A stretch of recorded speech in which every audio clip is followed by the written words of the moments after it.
Di pertemuan terakhir sudah kita bahas paling agungnya nikmat yang Allah berikan kepada kita, yang wajib setiap hari kita nggak sampai lupa untuk mensyukurinya, adalah nikmat iman, nikmat Islam. Dan adapun nikmat kedua yang patut untuk kita syukuri setiap hari adalah manakala kita dimampukan oleh Allah untuk bisa taat. Bisa taat itu nikmat. Bukan hanya nunggu sakit kemudian sembuh, itu nikmat. Bukan hanya dikatakan nikmat itu kapan kita nggak punya duit kemudian punya duit, nggak punya keturunan kemudian punya keturunan, nggak punya jodoh kemudian punya jodoh, dan seterusnya. Bukan hanya itu nikmat. Itu nikmat yang nggak sebanding, nggak selevel dibandingkan nikmat kapan kita dari nganggur bisa taat. Dari nganggur bukannya maksiat malah taat. Nikmat luar biasa. Ajallu ma nazala minas sama at-taufik. Paling mulianya sesuatu yang turun dari langit, taufik, hidayah dari Allah Subhanahu wa taala. Allah ciptakan kemampuan kepada kita untuk bisa taat. Sering kita ini kepingin taat tapi nggak takdir. Itu tandanya bahwa saat itu keinginan kita untuk taat tidak mendapatkan pertolongan taufik, pertolongan hidayah dari Allah Subhanahu wa taala. Pingin tahajud, dipasang alarm jam 2, jam 3, setengah 3, setengah 4, ya nggak bangun. Yang ada subuhnya tetap jam 8. Kenapa? Keinginan untuk tahajud itu tidak diberikan kepada kita oleh Allah Subhanahu wa taala yang namanya taufik dan hidayah. Paling mulianya sesuatu yang turun dari langit itu adalah taufik, hidayah dari Allah Subhanahu wa taala. Orang itu bisa sholat bukan karena punya kaki, tapi orang itu punya hidayah. Kadang orang itu nggak punya kaki bisa sholat karena dia punya hidayah. Kadang dia punya kaki sempurna tapi nggak sholat bukan karena dia nggak punya kaki, tapi karena dia nggak punya hidayah.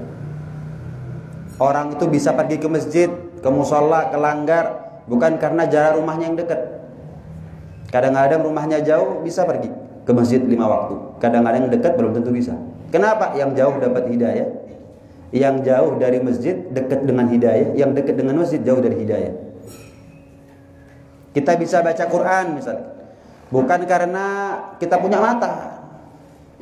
Wah, kita punya mata juga punya Al-Quran. Tapi kemana hubungan interaksi antara mata kita dengan Al-Quran?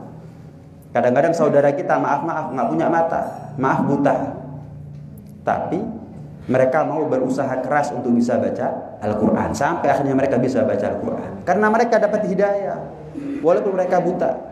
Tapi kita mungkin yang sempurna matanya, tapi karena nggak dapat hidayah dari Allah Subhanahu wa taala, baca Al-Quran walaupun 1 ayat sehari berat. Orang itu bisa sedekah bukan karena dia kaya. Kaya nggak peduli juga banyak. Kaya yang nggak noleh kanan kiri juga banyak. Tapi kadang-kadang orang yang butuh diperhatikan masih mau perhatian sama orang lain. Kenapa? Dia dapat hidayah dari Allah Subhanahu wa taala. Orang itu bisa adil bukan karena dia pejabat, enggak. Kadang-kadang pejabatnya zalim. Ya, kita rakyat biasa, suami tapi berhasil adil kepada istrinya. Kemudian orang tua kepada anaknya dan seterusnya, yaitu namanya adil. Kita ini intinya bisa taat karena kita mendapatkan hidayah dari Allah Subhanahu wa taala. Ihdinas siratal mustaqim, siratal ladzina an'amta alaihim. Kita ini bisa menempuh jalan yang lurus, jalan yang diridhai oleh Allah. Kenapa? Alladzina an'amta alaihim, karena Allah berikan kepada kita nikmat hidayah. Jadi kita ini bisa masuk surga bukan karena duit, bukan karena kesempurnaan fisik, bukan karena tingginya jabatan. Enggak. Kita ini bisa masuk surga karena dipilih untuk mendapatkan nikmat hidayah ketika di dunia. surga. Surga itu maharnya husnul khotimah. Nggak mungkin orang su'ul khotimah masuk surga, orang husnul khotimah masuk neraka. Nggak mungkin. Jadi maharnya kita masuk surga harus husnul khotimah. Dan nggak mungkin ada orang mati nggak su'ul nggak husnul. Nggak mungkin. Mau nggak mau kalau kita serius ingin masuk surga, husnul khotimah harus kita dapat. Mau nggak mau deh. Caranya husnul khotimah, semakin umur, semakin tua, semakin dekat kepada husnul khotimah, ya istiqomah. Kepingin meninggal dalam keadaan apa kita? Puasa, istiqomah puasa, sholat, yang banyak sholat, zikir, putar tasbihnya dan seterusnya. Istiqomah. Yamutul mar'u ala ma'asya. Seseorang itu mati tergantung kebiasaan hidup. Namanya kebiasaan bukan sekali dua kali, sering, terus menerus, continue. Surga maharnya adalah husnul khotimah. Husnul khotimah maharnya adalah istiqomah. Istiqomah maharnya apa? Hidayah. Gimana caranya kita bisa hidayah? Kita bisa istiqomah kalau nggak dapat hidayah. Gimana caranya? Semua juga kepingin istiqomah gitu. Siapa yang nggak kepingin istiqomah? Siapa yang kepingin ibadahnya pedot-pedot, putus-putus? Nggak ada. Semua orang kapan kepingin ibadah kenceng. Nah, maharnya istiqomah adalah hidayah. Berarti kan kalau kita ingin masuk surga, pastikan ketika di dunia ini kita terpilih menjadi orang yang mendapatkan hidayah dari Allah Subhanahu wa taala. Kalau nggak dapat hidayah, nggak mungkin istiqomah. Kalau nggak istiqomah, nggak mungkin husnul khotimah. Kalau nggak husnul khotimah, nggak mungkin masuk surga. Jelas nih ya? Cuman permasalahannya orang itu ngotot ngoyo sama sesuatu yang dia tinggal, nggak ngotot ngoyo untuk cari hidayah. Kepingin masuk surga, tapi hidayah ditunggu. Kepingin kaya tapi nggak kerja. Kepingin kawin tapi nggak nyari, ngamen solehkan diri misalnya, memantaskan diri, dan seterusnya dan seterusnya. Nggak mungkin. Kepingin soge, ya kudu kerja, keluar dia kerja. Kepingin punya jodoh yang soleha, solehkan dirinya kamu. Kepingin masuk surga, pastikan kita ini nyari hidayah, bukan nunggu hidayah. Inna li rabbikum fi ayyami dahrikum lanafahat ala fata'arradu laha. Rasulullah sallallahu alaihi wasallam pernah bersabda, sesungguhnya Allah itu setiap hari memiliki anugerah, pemberian kepada kita. Ya taufiknya, ya hidayahnya, ya nikmat-nikmat yang lain. Setiap hari. Kata Nabi gimana? Ala fata'arradu laha. Jemput hidayah dari Allah Subhanahu wa ta'ala. Jadi kalau ada orang nunggu hidayah, udah nyalai aturan itu namanya. Nabi bilang cari, dia bilang nunggu. Nggak mungkin. Ganti mic biasa ya apa?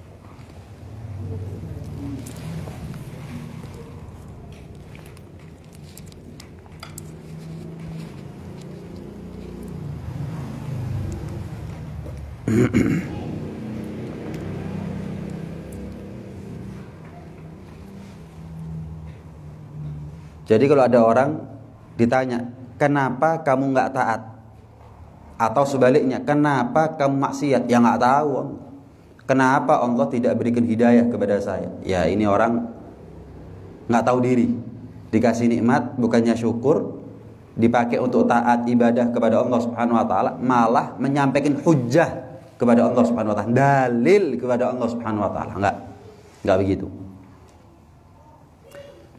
Nyari duit itu lebih susah daripada nyari hidayah. Yang susah dicari, yang gampang enggak dicari. Nyari duit itu susah. Susah apa enggak nyari duit? Susah apa enggak? Kalau gampang sugih kabeh. Susah nyari duit. Nyari hidayah gampang. Di rumah ada Al-Quran, baca walaupun satu ayat, itu namanya jemput hidayah. Nyari hidayah itu namanya. Kantong ada tasbih, putar walaupun cuma 10 kali, 10 butir yang kita putar, itu namanya jemput hidayah. Ngelihat ada kotak amal, masukkan walaupun 2000, itu namanya jemput hidayah.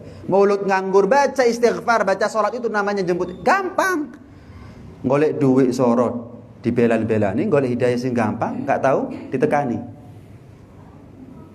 Nyari duit susah, nyari kerja susah, Nyari jodoh susah, yang susah dilakoni kabeh. Diusahakan, dikejar, dicari. Tapi yang gampang janjinya adalah surga, hidayah, enggak, dinteni.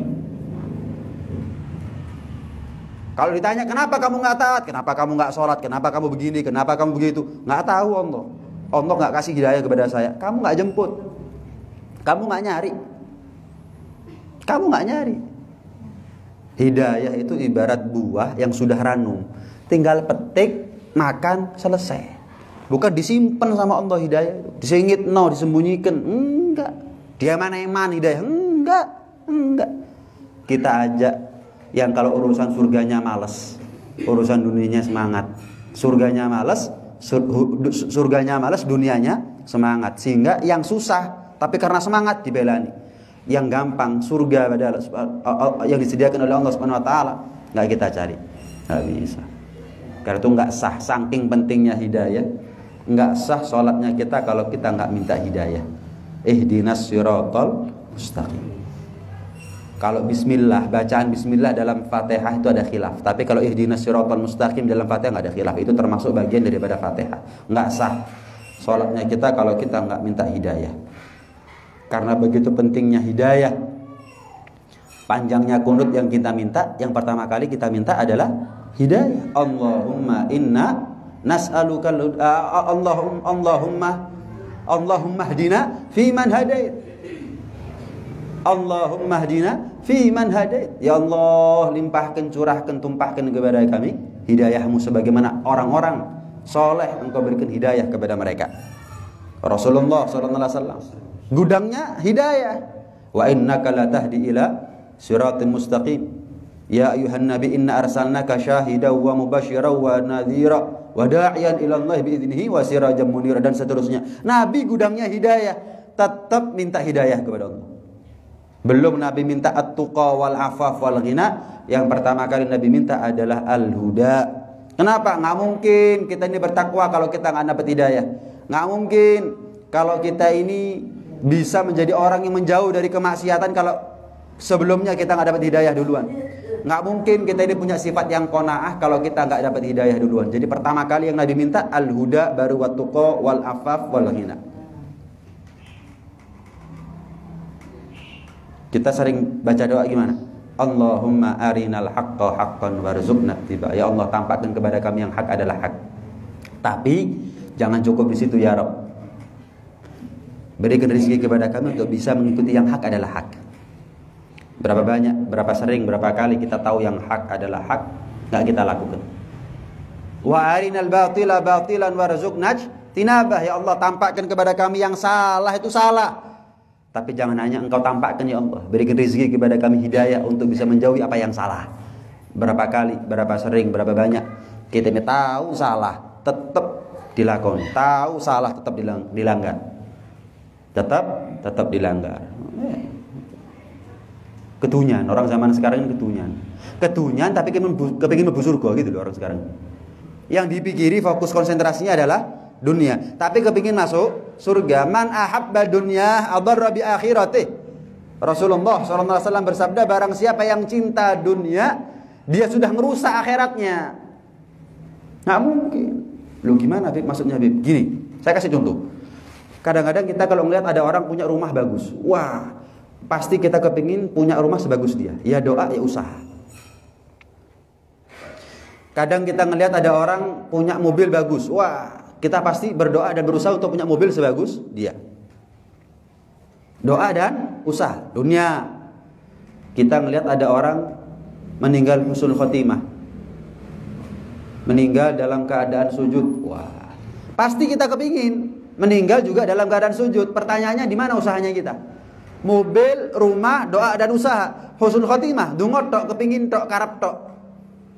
Ini namanya kedunyan.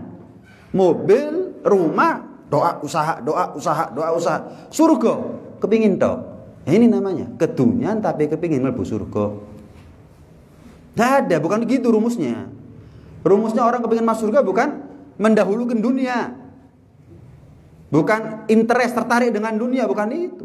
rumusnya orang masuk surga adalah menomorsatukan ibadah, menomorsatukan taat, menomorsatukan amal soleh. Kenapa? Surga bisa dibeli bukan dengan rumah, bukan dibeli dengan mobil, tapi surga bisa dibeli dengan taat, amal soleh, dan ibadah. Mau nggak mau dong? Mau nggak mau?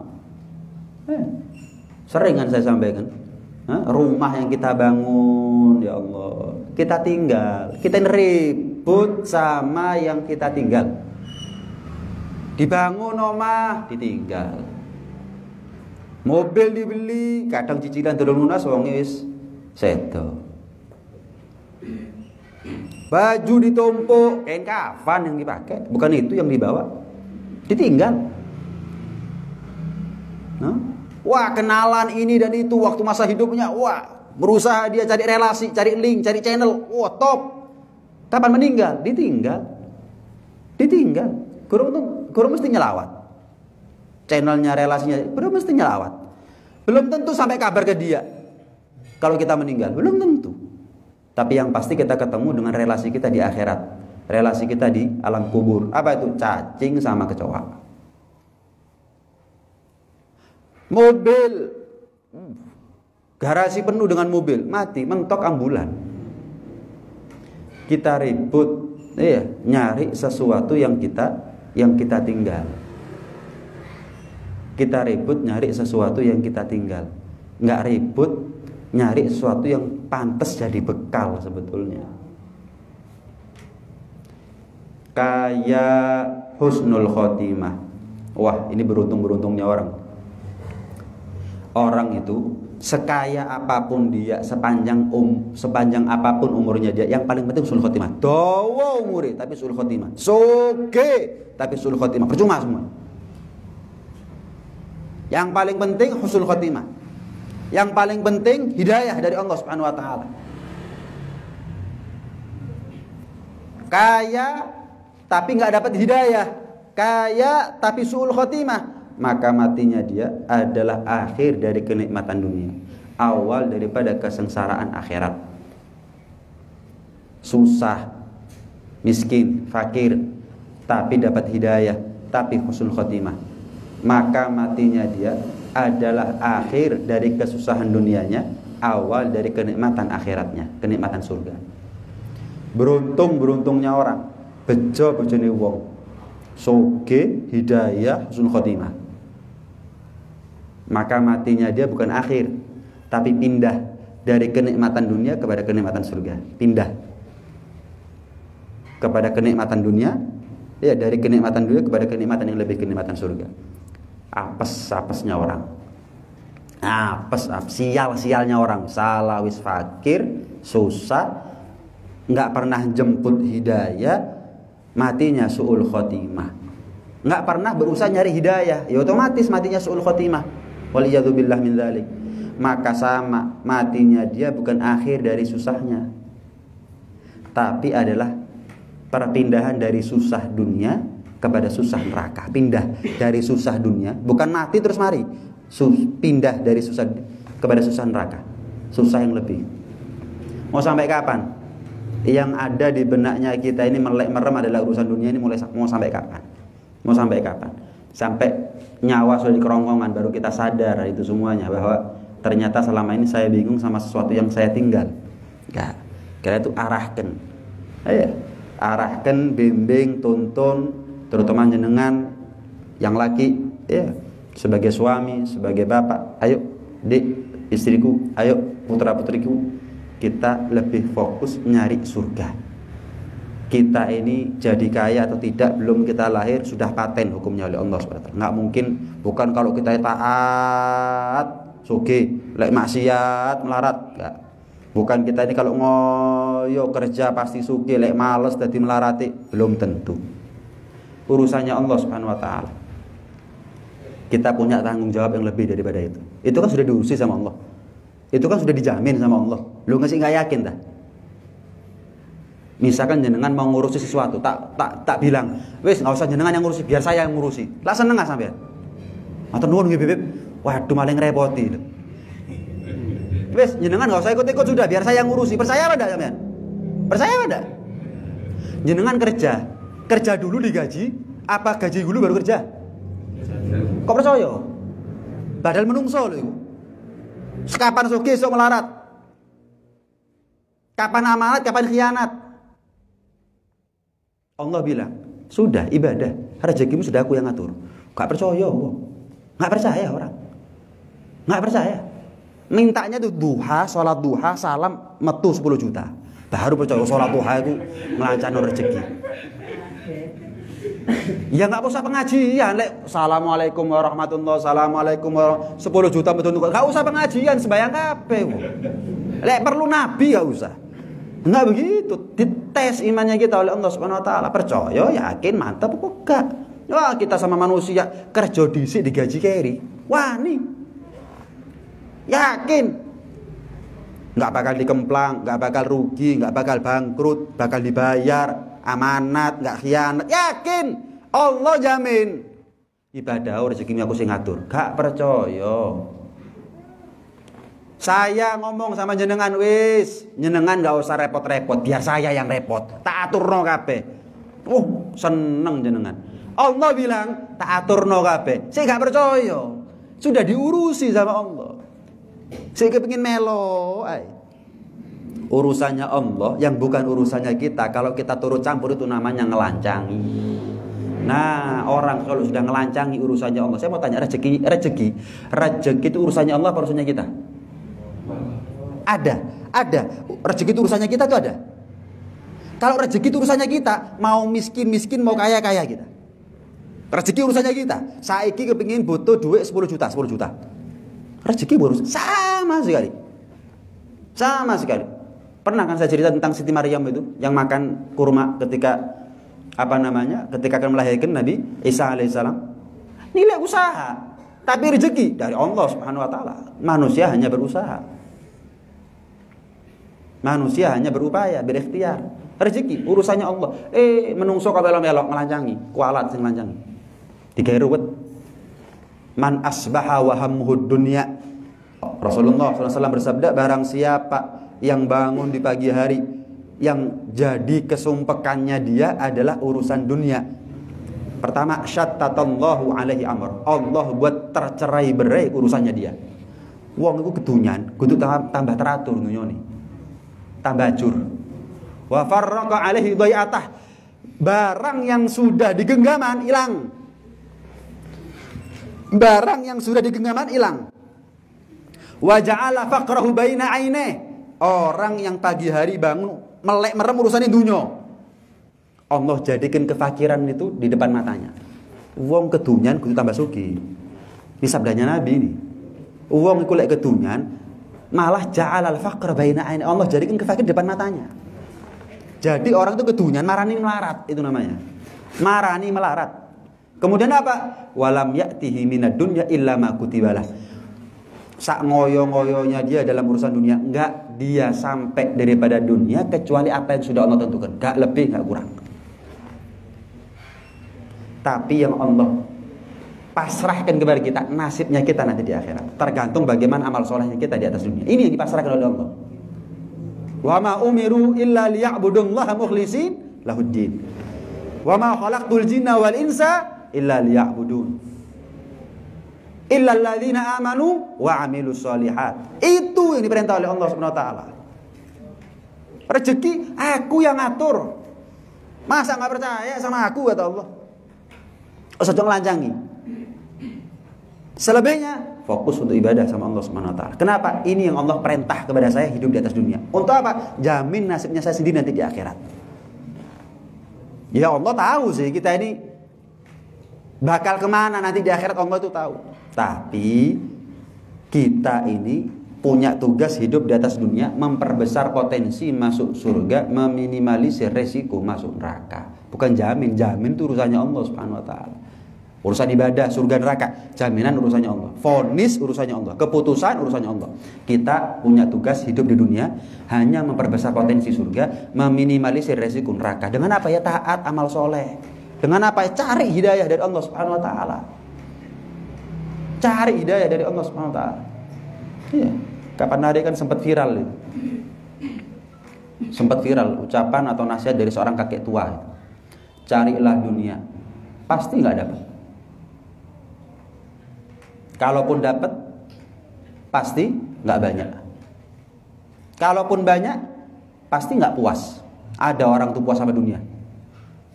Lau kana libni Adam wadiyan min dhahab.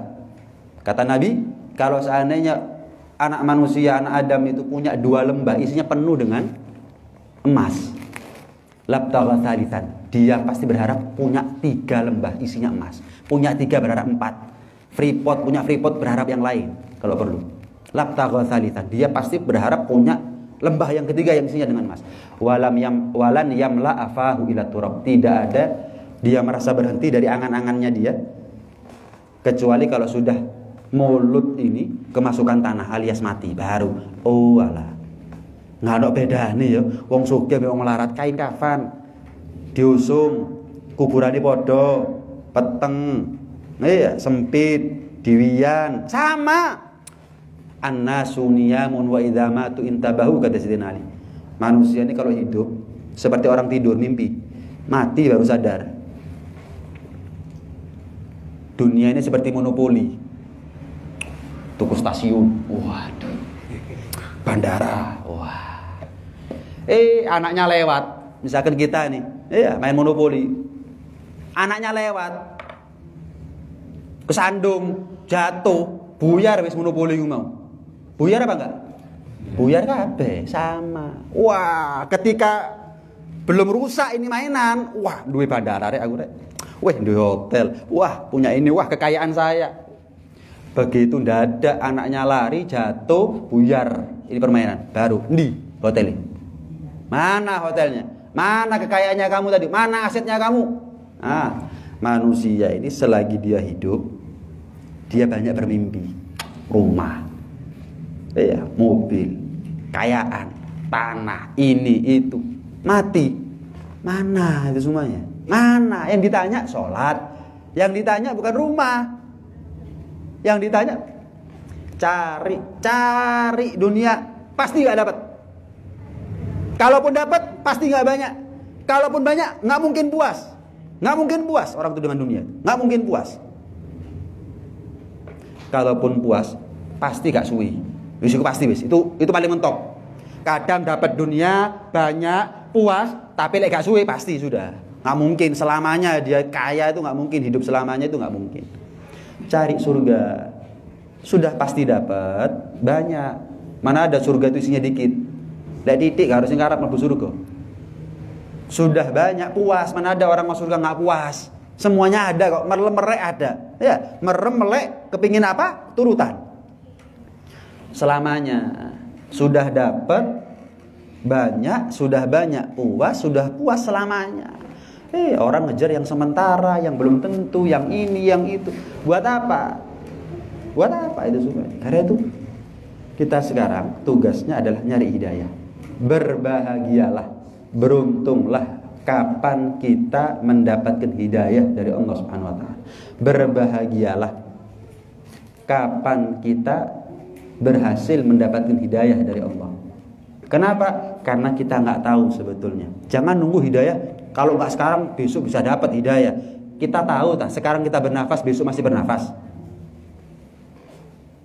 Sebagaimana kita nggak tahu sekarang kita bernafas apakah sedetik, semenit, sejam kemudian kita bernafas. Jangan ditunda-tunda untuk nyari hidayah. Wis gak bengi iki meni bengi ae. Wis gak bengi iki meni isu ae. Wis enggak hari ini, besok saja. Kita nggak tahu besok itu harinya kita atau bukan. Wala'alla yaumaka qad hadar. Jangan-jangan harinya kamu sudah dekat. Jangan-jangan harinya kamu sudah dekat. Siapa yang tahu kalau kain kafannya sekarang sudah nyepak? Siapa yang tahu kain kafannya sekarang kita ini sudah nyepak? Ini siapa yang tahu? Siapa yang tahu? Di mana di sini bisa beli kain kafan? Di pasar misalkan. Siapa yang tahu kalau ternyata sekarang kita hidup, kain kafannya kita sudah nyepak, kayak di tuku, bungkus. Siapa yang tahu kalau ternyata besok pagi itu tempatnya kita bukan di sini sudah, kubur sudah. Agrabu ghaibin yuntadhar, kematian itu paling dekatnya perkara gaib yang menanti kita. Kalau kita tidak yakin Sekarang bernafas, besok bisa bernafas, ya jangan nunggu besok untuk nyari hidayah. Sekarang ya sekarang cari hidayah. Sekarang ya sekarang cari hidayah dari Allah Subhanahu wa taala. Ya, kalau sudah begitu, taat kita kepada Allah.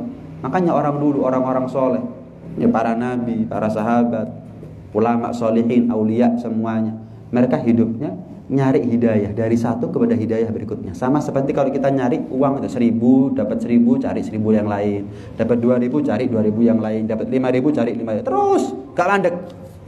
Nah, kita ini semangatnya dalam urusan dunia. Adapun para nabi, orang-orang soleh, enggak. Mereka begitu mendapatkan hidayah dari Allah Subhanahu wa taala, mereka berupaya, berjuang untuk mendapatkan hidayah berikutnya. Kita ini kapan taat? Kapan taat? Kok durung mati taat? Ya, lupakan taatnya kita sudah. Cari hidayah lagi sampai kita mati dalam keadaan taat. Kalau kita taat tapi belum mati dalam keadaan taat, lupakan taatnya kita. Percuma taatnya kita kalau suul khotimah kan.